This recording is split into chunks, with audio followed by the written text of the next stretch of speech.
Assalamualaikum warahmatullahi wabarakatuh. Kembali lagi bersama saya, Herdiesel Santoso.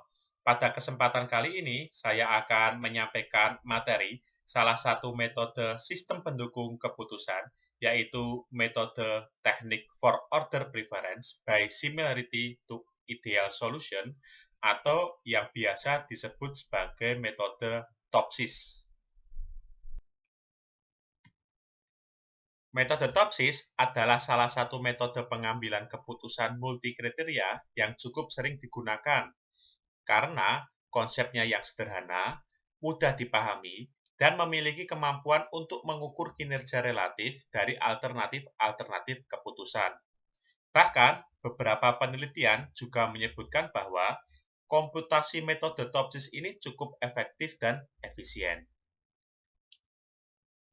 TOPSIS menggunakan prinsip bahwa alternatif yang terpilih harus mempunyai jarak terdekat dari solusi ideal positif dan terjauh dari solusi ideal negatif dari sudut pandang geometris, dengan menggunakan jarak euklidian untuk menentukan kedekatan relatif dari suatu alternatif dengan solusi optimal.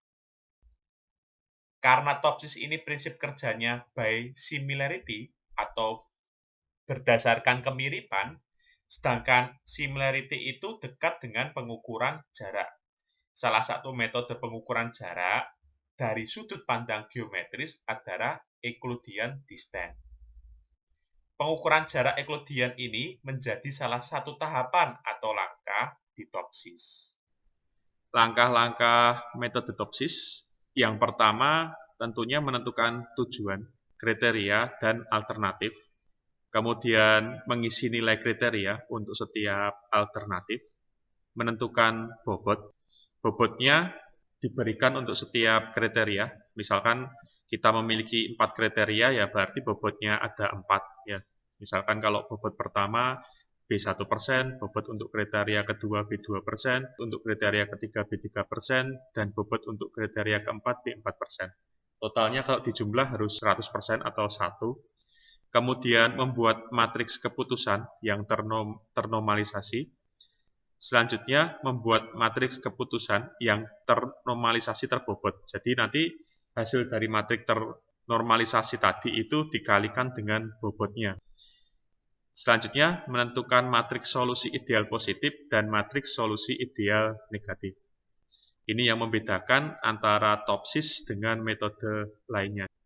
Selanjutnya menentukan jarak antara nilai setiap alternatif dengan matriks solusi ideal positif dan matriks solusi ideal negatif. Nah, inilah yang dimaksud dengan jarak Euclidean distance-nya. Dan terakhir adalah menentukan nilai preferensi untuk setiap alternatif, yang selanjutnya nanti nilai preferensi ini digunakan sebagai rankingan. Nah, untuk normalisasi pada TOPSIS ini dilakukan untuk setiap rating kinerja. Untuk normalisasi yang pertama, rumusnya adalah seperti ini ya. Jadi nilai rating kinerja yang akan dinormalisasi dibagi dengan akar jumlah dari nilai rating kinerja dikuadratkan. Dihitung per kriteria. Jadi misalkan kita ingin menghitung nilai normalisasi untuk alternatif A1 kriteria 1 itu ya. Itu kan nilainya di sini X11. Nah, rumusnya X11 dibagi dengan akar X11 kuadrat ditambah X21 kuadrat ditambah X31 kuadrat. Kalau untuk menghitung R21 itu berarti nilai rating kinerjanya adalah X21 ya. Ya kan kalau R21 itu di alternatif kedua dan kriteria pertama. Jadi kan yang akan kita normalisasi adalah nilai dari X21-nya ini. X21 dibagi dengan akar dari X11 kuadrat tambah X21 kuadrat tambah X31 kuadrat. Nah, kalau kita ingin menormalisasi nilai dari alternatif A1, kriteria C2 atau nilainya adalah R12 ya. Nilai rating kinerjanya adalah X12 di sini. Nah, ya X12 dibagi dengan akar dari X12 dikuadratkan ditambah X22 dikuadratkan ditambah X32 dikuadratkan. Nanti di Topsis itu banyak yang menghitungnya itu secara vertikal, jadi perhitungannya per kriteria. Nah, selanjutnya kalau sudah kita punya matriks yang ternormalisasi, nah kita cari yang normalisasi terbobotnya untuk setiap alternatif pada setiap kriteria. Caranya, nilai normalisasi tinggal dikalikan dengan bobotnya saja sebenarnya. Itu. Jadi misalkan kita mau menghitung nilai normalisasi terbobot untuk alternatif A1 kriteria 1, di sini kan nilai normalisasinya R11, nilai normalisasi yang belum terbobot, itu kan. Kita simbolkan dengan Y11 sama dengan R11 dikali bobot kriteria pertama atau W1. Untuk Y21 atau alternatif kedua kriteria ke-1, karena dia masih berada di kriteria pertama, normalisasi terbobotnya dikalikan dengan bobot kriteria pertama. Nah, untuk Y12 atau alternatif pertama kriteria kedua, di sini nilai normalisasinya adalah R12, ya tinggal R12 dikalikan dengan bobot kriteria kedua, dan seterusnya. Gitu. Kemudian selanjutnya, ini yang perlu dipahami, kita menentukan solusi ideal positif dan solusi ideal negatif. Solusi ideal positif adalah jumlah dari seluruh nilai terbaik yang dapat dicapai untuk setiap atribut. Sedangkan solusi ideal negatif adalah jumlah seluruh nilai terburuk yang dicapai untuk setiap atribut. Ya. Jadi kalau solusi ideal positif adalah jumlah seluruh nilai terbaik yang dicapai untuk setiap atribut, sedangkan solusi ideal negatif adalah jumlah seluruh nilai terburuk yang dicapai untuk setiap atribut. Nah, solusi ideal positif itu juga bisa didefinisikan sebagai solusi yang memaksimalkan atribut keuntungan, benefit, dan meminimalkan atribut biaya atau cost. Sedangkan solusi ideal negatif adalah solusi yang meminimalkan atribut keuntungan atau benefit dan memaksimalkan atribut biaya atau cost. Cara perhitungannya adalah seperti ini. Pertama-tama, kita harus tentukan kita mau menghitung solusi ideal positif atau solusi ideal negatif dulu. Jadi, misalkan kalau kita mau menghitung solusi ideal positif terlebih dahulu ya, lambangnya adalah Y positif, seperti ini. Nah, yang kedua, kita lihat atribut untuk setiap kriterianya. Nah, di sini untuk kriteria pertama atributnya cost, kriteria kedua atributnya benefit, kriteria ketiga atributnya cost, kriteria keempat atributnya benefit. Kalau kita mau menghitung solusi ideal positif untuk kriteria pertama, kita lihat dulu untuk kriteria pertama itu atributnya adalah cost. Kalau cost di sini solusi ideal positif, berarti yang dicari max atau min, minnya ya ini. Jadi min Y11, Y21, Y31. Gitu. Jadi saya ulangi ya, misalkan kita mau menghitung solusi ideal positif untuk kriteria pertama, kita lihat di sini atributnya, cost atau benefit. Kalau dia cost, kita lihat di sini, solusi ideal positif, ini yang Y positif. Kalau dia cost atau biaya ya, berarti dia yang dicari adalah minnya. Maka di sini min, Y11, Y21, Y31. Untuk kriteria kedua, kita ingin mencari solusi ideal positifnya. Kita lihat atributnya. Di atributnya adalah benefit. Kita lihat di sini, benefit untuk solusi ideal positif yang dicari adalah max-nya. Maka untuk kriteria kedua, solusi ideal positifnya adalah max Y12, Y22, Y32. Jadi yang dicari sekali lagi secara vertikal per kriteria. Nah, untuk yang solusi ideal positif untuk kriteria 3 dan 4 sama ya. Jadi kita lihat dulu atributnya. Kemudian kalau yang negatif, kalau yang negatif misalkan kita hitung untuk kriteria pertama. Kita lihat di sini atributnya adalah cost, ya kan? Kalau cost untuk yang negatif di sini dicari adalah nilai maksimalnya. Maka di sini max Y11, Y21, Y31. Untuk kriteria kedua, kita lihat benefit. Benefit di sini untuk solusi ideal negatif yang dicari adalah nilai min-nya. Maka ya ini min dari Y12, Y22, Y32. Nanti hasilnya disusun seperti ini. Ini untuk solusi ideal positif, ini untuk solusi ideal negatif. Nah, selanjutnya, kalau sudah memperoleh nilai solusi ideal positif dan solusi ideal negatif, adalah mencari jalan alternatif dengan solusi ideal positif dan negatifnya. Misalkan ini tadi adalah nilai normalisasi terbobot, dan ini adalah nilai solusi ideal positif. Yang pertama, kita akan mencari jalan alternatif dengan solusi ideal positifnya terlebih dahulu. Rumusnya menggunakan jarak Euclidean. Jadi, solusi ideal positif itu dikurangi dengan nilai rating kinerja yang sudah ternormalisasi terbobot, kemudian dikuadratkan.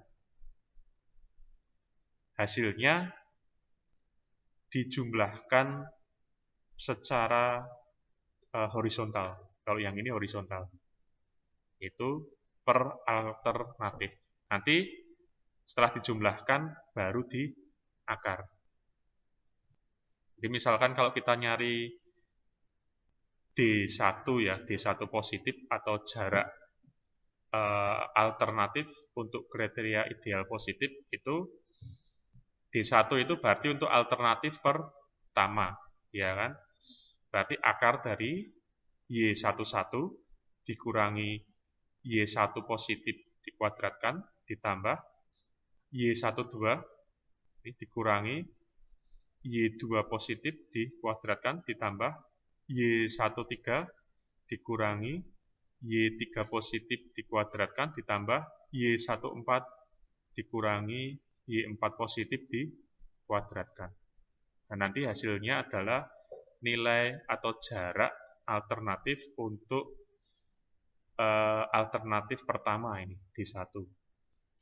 Kemudian untuk D2, berarti kalau D2 ini D2 positif, untuk D2 positif ya berarti alternatif A2 ya.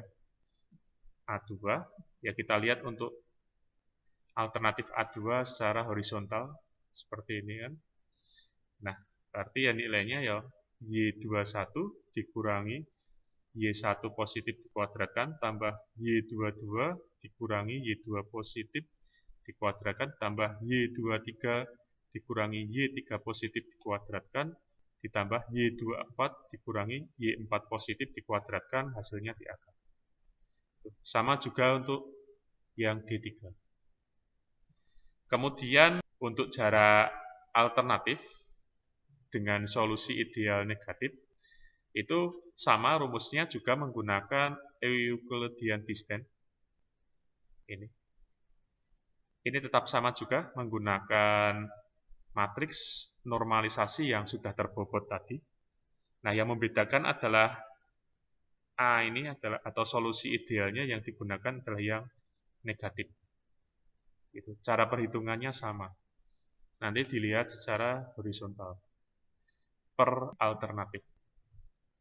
Nah, terakhir kita menghitung nilai preferensi. Menghitung preferensi itu bisa dilakukan dengan dua cara. Pertama, menghitung preferensi atau nilai V positifnya. Yang kedua, menghitung preferensi untuk V negatifnya. Kalau untuk V positif berarti nanti ya D positif dibagi dengan D positif tambah D negatif. Tetapi kalau untuk V negatif atau nilai preferensi negatif ya D negatif dibagi dengan D negatif ditambah D positif. Perbedaannya, kalau kita menghitung V positif atau nilai preferensi positif, nanti yang lebih kecil itu menunjukkan alternatif yang dipilih. Tetapi kalau kita menghitung yang V negatif atau nilai preferensinya negatif, itu yang lebih besar menunjukkan bahwa alternatif yang dipilih. Perbedaannya cuma itu saja. Contoh kasus Topsis ya. Untuk contoh kasusnya sama seperti pada metode-metode yang lainnya yang sudah saya berikan pada metode WP dan metode Oreste ya. Jadi ada suatu perusahaan di daerah istimewa Yogyakarta atau DIY ingin membangun sebuah gudang yang akan digunakan sebagai tempat untuk penyimpanan sementara hasil produksinya.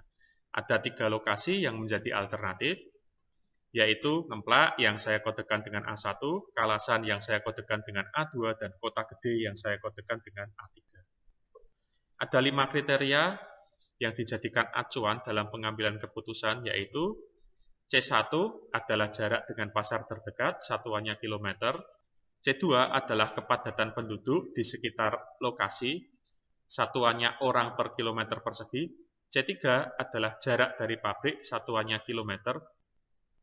C4 adalah jarak dengan gudang yang sudah ada, satuannya kilometer. Dan C5 adalah harga tanah untuk lokasi, itu dikalikan dengan 1000 dan satuannya adalah rupiah per meter persegi. Tingkat kepentingan untuk setiap kriteria juga dinilai dengan 1 sampai dengan 5. Yaitu kalau 1 itu sangat rendah, kalau 2 itu rendah, kalau 3 itu cukup, kalau 4 itu tinggi, kalau 5 itu sangat tinggi. Pengambil keputusan memberikan bobot preferensi untuk setiap kriterianya.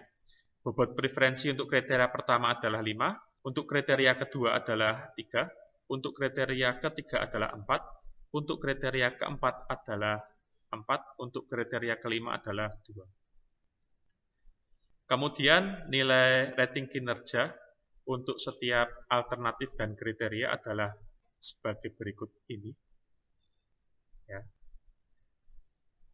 Kalau untuk alternatif A1, kriteria pertama, ini dia 0,75, berarti jarak dengan pasar terdekatnya itu adalah 0,75 km atau 750 meter. Ya. Kemudian untuk kriteria kedua, kepadatan penduduknya, berarti dia 2000 orang per kilometer persegi, dan seterusnya. Sama seperti pada contoh-contoh saya sebelumnya. Nah, untuk kategori setiap kriteria. Untuk kriteria C2, kepadatan penduduk di sekitar lokasi, dan C4, jarak dengan gudang yang sudah ada, adalah kriteria keuntungan. Untuk kriteria C1, jarak dengan pasar terdekat, C3, jarak dari pabrik, dan C5, harga tanah untuk lokasi adalah kriteria biaya. Sebelum dilakukan perbaikan bobot, itu terlebih dahulu kita hitung ya, kita hitung total tingkat kepentingannya dulu. Tuh, W total adalah nilai tingkat kepentingan untuk kriteria 1 sampai dengan kriteria 5. Itu totalnya adalah 18 ya. Kemudian kita hitung bobot untuk kriteria pertama, berarti 5 dibagi dengan 18. 0,28. Untuk kriteria kedua berarti 3 dibagi dengan 18, berarti 0,17. Dan seterusnya sampai kriteria kelima, berarti 2 dibagi dengan 18 atau 0,11. Nah, selanjutnya normalisasi. Normalisasi untuk pembaginya nanti kita hitung per kriteria atau vertikal. Misalkan untuk alternatif pertama, kriteria pertama, atau saya simbolkan R11, berarti nilai rating kinerjanya dibagi dengan ini ya, total kuadrat dari nilai rating kinerja dihitung secara vertikal atau per kriteria di akar. Jadi misalkan untuk R11 berarti 0,75 dibagi dengan akar dari 0,75 dikuadratkan ditambah 0,5 dikuadratkan ditambah 0,9 dikuadratkan. Hasilnya nanti kalau dihitung 0,588. Untuk R12 berarti kita hitung untuk alternatif pertama kriteria kedua. Kita lihat yang kriteria kedua yang kita gunakan untuk pembaginya. Berarti kita hitung ya, untuk alternatif A1 kriteria kedua itu nilai rating kinerjanya adalah 2000. 2000 dibagi dengan 2000 dikuadratkan ditambah 1500 dikuadratkan ditambah 2050 dikuadratkan. Hasilnya di akar. Nanti kalau dihitung hasilnya 0,618. Untuk yang lainnya sama. Nanti hasilnya matriksnya adalah seperti ini. Ini matriks ternormalisasi. Selanjutnya kita hitung matriks normalisasi terbobot. Ini tadi matriks normalisasinya saya tabelkan, hasilnya seperti ini. Jadi dari hasil ini saya tabelkan seperti ini ya. Kita tadi sudah menghitung bobot untuk setiap kriteria, bobot ternormalisasinya tadi ya. Bobot untuk kriteria pertama, kriteria kedua, kriteria ketiga, sampai kriteria kelima itu sudah kita hitung bobotnya. Maka bisa kita hitung untuk normalisasi terbobot, untuk alternatif pertama, kriteria pertama, saya simbolkan dengan Y11. Ini berarti ya tinggal 0,589 dikali dengan 0,28. Oke, untuk Y21 kita bisa hitung berarti 0,393 dikalikan dengan bobot pertama, yaitu 0,28. Kan? Hasilnya nanti 0,109. Untuk alternatif pertama, kriteria kedua, berarti ini kan 0,619 ya. Ini untuk menghitung bobot ternormalisasinya, berarti ya 0,619 dikalikan dengan bobot kriteria kedua, 0,17. Hasilnya 0,103. Nanti hasilnya saya tabelkan, hasil normalisasi terbobot. Nah, selanjutnya kita akan menghitung solusi ideal positif dan solusi ideal negatif. Pertama kita hitung dulu untuk solusi ideal positif. Untuk menghitung solusi ideal positif maupun negatif, kita harus perhatikan atributnya. Jangan lupa nanti perhitungannya juga berkriteria. Misalkan kita hitung untuk solusi ideal positif untuk kriteria pertama atau Y1 positif. Di sini kita lihat atributnya adalah cos ya. Atributnya adalah cos. Kalau cos kita lihat di sini solusi ideal positif, cos itu berarti yang dicari adalah min. Berarti min 0,164, 0,109, 0,196. Yang paling kecil yang mana? 0,109. Kita dapatkan dulu. Kemudian untuk kriteria kedua, ini atributnya adalah benefit, ya kan? Benefit berarti yang dicari adalah nilai max-nya. Max-nya berarti untuk solusi ideal positif kriteria kedua atau Y2 positif adalah max 0,103, 0,077, 0,106. Hasilnya adalah yang paling besar adalah 0,106. Kita tampung di sini juga. Untuk Y3, Y4, dan Y5 sama. Nanti jangan lupa diperhatikan atributnya cost atau benefit. Kemudian tinggal direferensikan ke pilihan untuk atribut keuntungan ataupun atribut biaya. Nah, untuk solusi ideal negatif, sama caranya seperti menghitung solusi ideal positif. Misalkan untuk kriteria pertama, kita lihat atributnya adalah cost. Di sini kalau cost untuk solusi ideal negatif, yang dicari adalah nilai maksimum. Maka Y1 atau Y untuk kriteria pertama untuk solusi ideal negatif, max 0,164, 0,109, 0,196. Nilai maksnya adalah 0,19. Untuk yang kedua, kriteria kedua atributnya benefit. Di sini ya, sama. Kita cari solusi ideal negatif untuk atribut benefit adalah min. Maka kita cari minnya. Min 0,103, 0,077, 0,106. Hasilnya yang paling kecil 0,077. Ini dimasukkan saja. Untuk Y3 negatif, Y4 negatif, Y5 negatif. Setelah kita dapatkan solusi ideal positif dan solusi ideal negatifnya, kita hitung jarak Euclidean. Jarak Euclidean dihitung secara horizontal atau per alternatif ya. Sini, misalkan kita hitung jarak Euclidean untuk alternatif pertama atau D1 positif. Berarti kita, kalau D1 positif, yang kita gunakan adalah solusi ideal positif. Nah, kita hitung. D1 kita lihat pada alternatif pertama. Berarti untuk C1-nya berapa? 0,164. Dikurangi. Solusi ideal positif untuk C1 adalah 0,109. 0,109. Masukkan ke sini ya. Kemudian dikuadratkan, ditambah 0,103 dikurangi 0,106. Dikuadratkan, ditambah 0,091 dikurangi 0,091.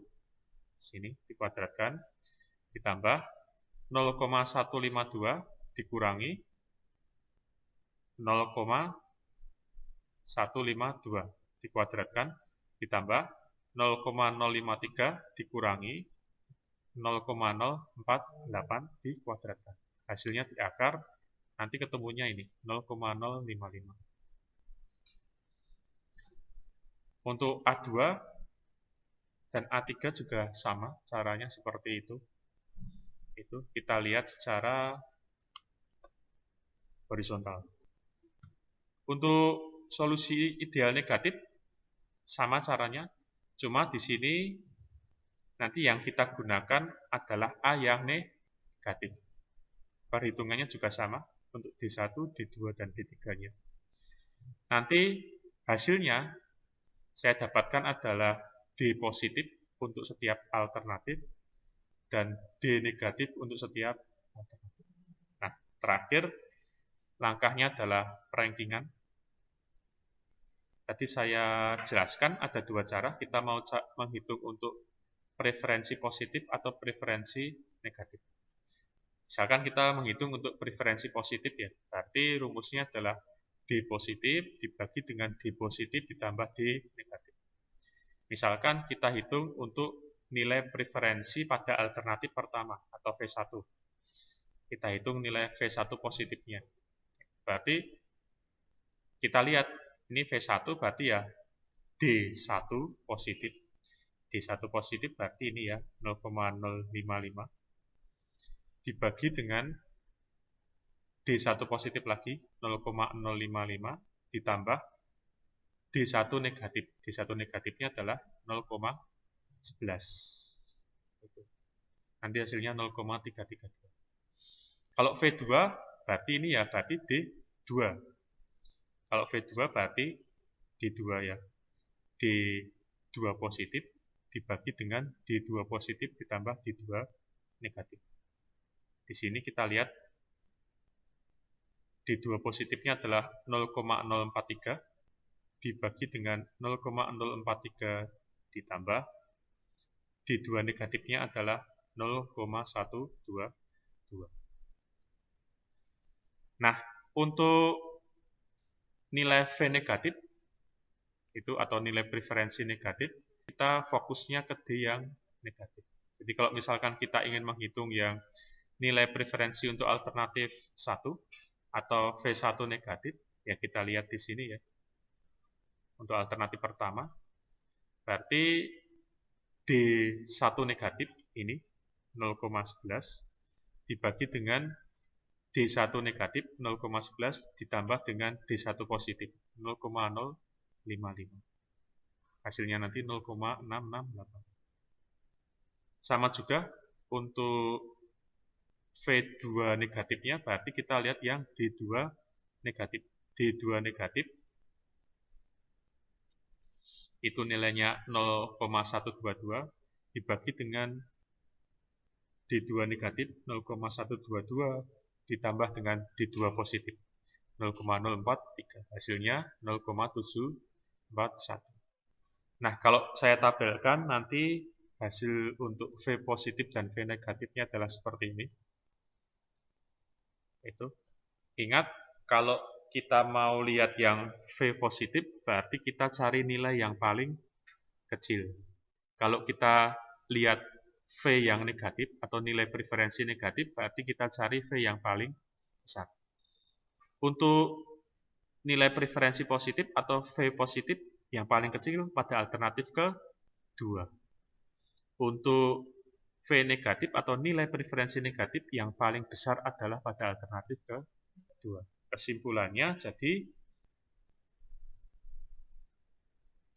untuk V positif dapat dilihat bahwa V2 memiliki nilai terkecil, sehingga dapat disimpulkan bahwa alternatif kedua yang akan terpilih.